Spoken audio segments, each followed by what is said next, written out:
তিনি প্রায়শই বিপজ্জনক বা ব্যয়বহুল কিছু কাজ করেন যা মানুষের আগ্রহের পারদ বাড়িয়ে দেয়, যেমন একটি উড়ন্ত বিমান থেকে লাফ দেওয়া, কখনো হাতি বা কখনো তিমি পোষা, বা কখনো লাখ লাখ ডলারের নোটের উপর দিয়ে হেঁটে যাওয়া। মানুষ তার এই অবিশ্বাস্য ও চমকপ্রদ ভিডিওগুলো দেখে খুবই উত্তেজনা অনুভব করতে পারে। মিস্টার বিস্টের ভিডিওগুলো প্রায়শই ভাইরাল হয়, যা কোটি কোটি ভিউ পায়। তিনি জনপ্রিয় টিভি সিরিজ স্কুইড গেমের খেলাটিও বাস্তবে আয়োজন করেছেন। মিস্টার বিস্টের সাফল্যের আরেকটি কারণ হল তার ব্যক্তিত্ব। তিনি মানুষ হিসেবে খুবই প্রাণবন্ত এবং হাসি খুশি, যার জন্য তিনি সহজেই দর্শকের সাথে সংযোগ স্থাপন করতে পারেন।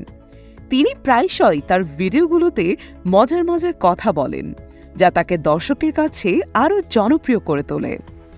মিস্টার বিস্টের নেট ওয়ার্থ প্রায় $500 মিলিয়ন।